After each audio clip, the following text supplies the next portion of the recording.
Sam is a nurse whose only dream is to become a doctor. During her night shift, she meets a lonely little girl. Sam is shocked to find out that the girl will never be able to finish her list of dreams because of her illness.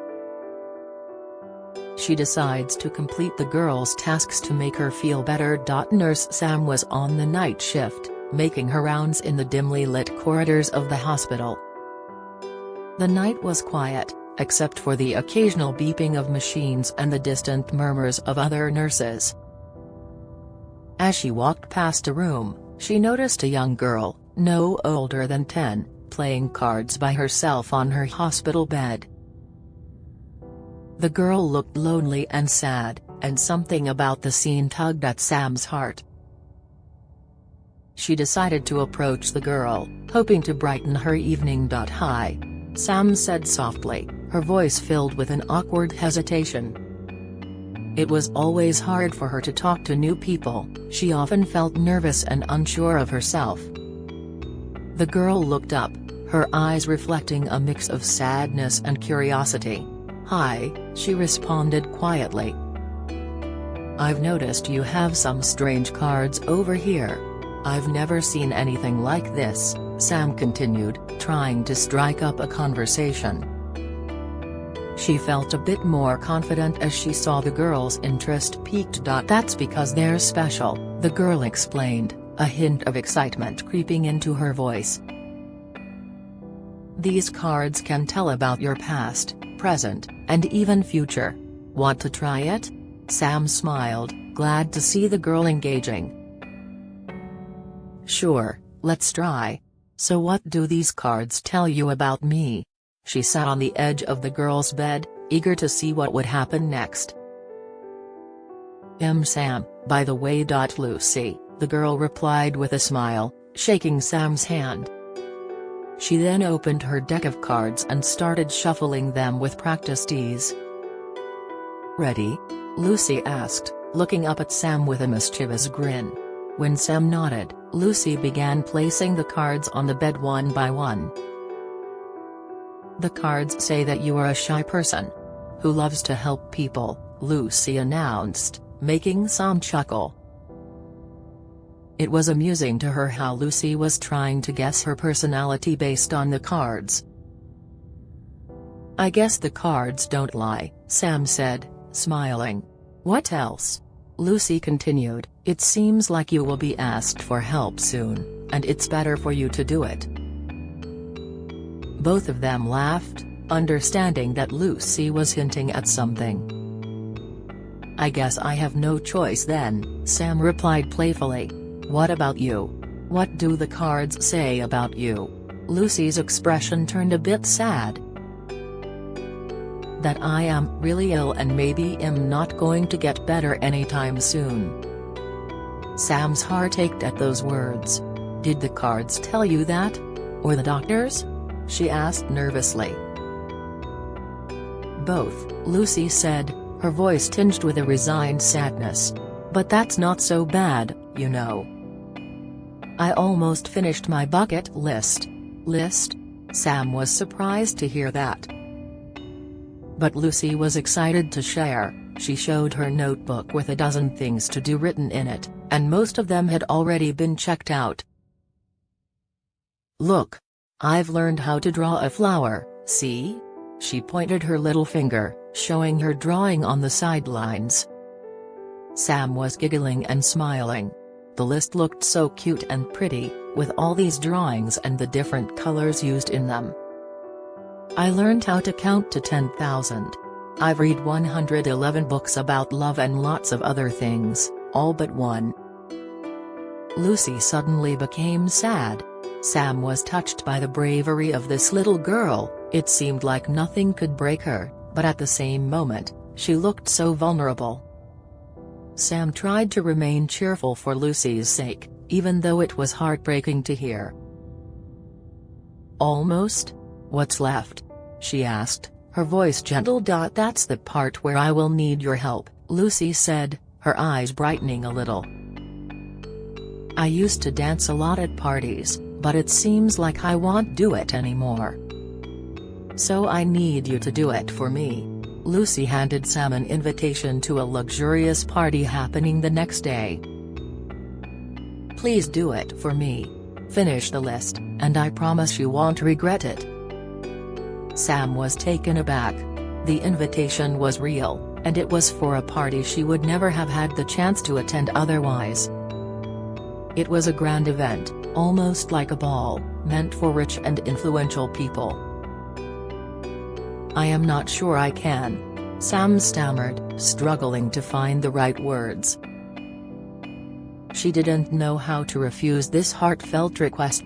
"Keep the invitation," Lucy insisted, her tone soft but firm. "I don't need it anymore. If you don't want to go, you can just sell it or get rid of it." Sam held the invitation, feeling the weight of Lucy's request. She knew how much this meant to the girl, and although she was scared and uncertain, she felt a sense of duty to honor Lucy's wish. Sam looked at Lucy's hopeful eyes and knew she couldn't let her down. "I'll think about it," Sam said finally, her voice filled with resolve. "But no promises, okay?" "Okay," Lucy agreed, her smile returning. "Thank you, Sam." As Sam left the room, she felt a mix of emotions: fear, uncertainty, and a deep desire to help Lucy fulfill her last wish. She knew that this was more than just a favor, it was a chance to bring a bit of joy to a girl's life, no matter how fleeting it might be. Sam entered the clothing shop, her heart pounding with anxiety. The store was filled with racks of elegant dresses, each one more beautiful and expensive looking than the last. She felt out of place, like an intruder in a world that wasn't meant for her. The idea of attending a fancy party seemed so far removed from her everyday life as a nurse, where she wore simple uniforms and rarely had time for social events. Sam's eyes scanned the price tags as she wandered through the aisles. Each one made her stomach churn a little more. She had never spent this much money on clothes before, and the thought of using her hard-earned savings on a single dress felt overwhelming. "Is there anything I can help you with, miss?" a voice interrupted her thoughts. It was a store consultant, a tall man with a neat appearance. He gave her a once-over, his expression showing a hint of disdain as he took in her modest outfit. "I need a dress for a ball, but do you have any cheaper dresses?" Sam asked, her voice barely above a whisper. She felt her cheeks flush with embarrassment. "Cheaper dresses for a ball? Huh?" The consultant smirked, pointing his arm towards the far end of the shop. "You might find something over there." With that, he turned and walked away, leaving Sam feeling even more out of place. Sam followed his directions and walked to the back of the store. There, among the less extravagant dresses, she saw it, a dress that, while not as fancy as the others, had a certain charm. It was a simple, elegant gown in a soft shade of blue, with delicate lace trim. Sam's heart lifted a little as she ran her fingers over the fabric. It was the only one she could afford, and to her, it was perfect. "It is the least I could do for Lucy," she murmured to herself, thinking of the young girl and her wish. Taking a deep breath, she picked up the dress and made her way to the checkout counter. As she waited in line, her mind raced with worries. She had never been to a party like this before. What if people laughed at her? What if she made a fool of herself? But then she remembered Lucy's hopeful face and her promise to help fulfill the girl's last wish. That thought gave her the courage she needed. As Sam stepped into the grand ballroom, her heart pounded in her chest. The room was filled with elegantly dressed people, all chatting and laughing, their jewels sparkling under the chandeliers. She felt completely out of place in her simple blue dress, which, though lovely to her, seemed plain compared to the extravagant gowns surrounding her. She could feel the weight of their stares, the judgment in their eyes. She took a deep breath, trying to steady her nerves. "Just remember why you're here," she whispered to herself. "This is for Lucy." But the discomfort wouldn't leave her. Every time she moved, it felt like all eyes were on her, scrutinizing her every step. As she made her way through the crowd, she overheard snippets of conversation. "Who is she?" one woman whispered to her friend. "I've never seen her before." Another woman, more bold, openly laughed at Sam's dress. "Did you see what she's wearing? Looks like something from a thrift shop." Sam's cheeks burned with embarrassment. She wanted nothing more than to turn around and run out the door. But she couldn't. She had made a promise to Lucy, and she intended to keep it. She tried to focus on the music, the beautiful decorations, anything to distract herself from the mocking whispers. When the music shifted to a slow, graceful waltz, the guests began to pair off and dance. Sam's heart sank. She had never learned how to dance properly. She had only seen it in movies and read about it in books. Her fear grew as she watched the elegant couples glide across the floor. Just as she was about to retreat to a quiet corner, a young man approached her. He had kind eyes and a warm smile. "Would you like to dance?" he asked, extending his hand. Sam hesitated. I don't know how to dance," she admitted, her voice barely above a whisper. "That's all right," the man said gently. "I'll guide you." He introduced himself as Caleb and led her to the dance floor. As the music played, he guided her through the steps, his movements smooth and confident. Sam tried her best to follow, but she stumbled a few times, stepping on Caleb's feet. She could hear the snickers from the onlookers and felt her face flush with embarrassment. "I'm sorry," she mumbled, feeling tears prick at the corners of her eyes. "You're doing great," Caleb reassured her. "Just keep going. Don't mind them."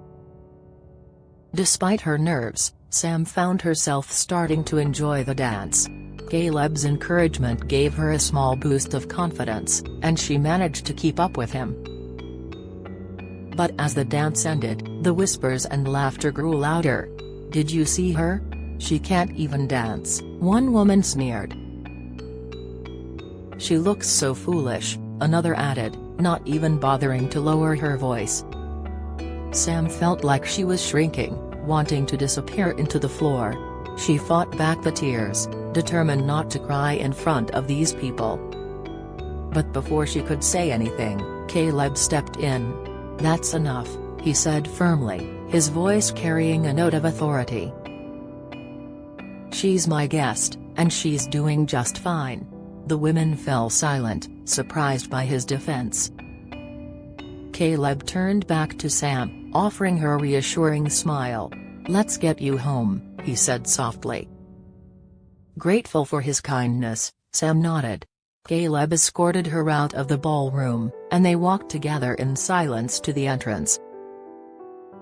As they stepped outside into the cool night air, Sam took a deep breath, feeling a sense of relief wash over her. "Thank you," she said quietly, looking up at Caleb. "For everything." "You're welcome," Caleb replied. "You did great in there. And don't let those people get to you. They don't know what you've been through." Sam nodded, feeling a mixture of gratitude and sadness.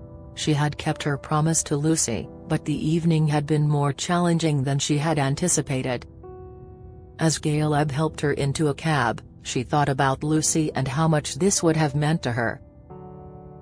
In the morning, Sam hurried to Lucy's ward, eager to tell her about the evening at the ball. But when she arrived, she was shocked to find Lucy's bed empty. Panic gripped her until she noticed Caleb standing by the window, looking somber.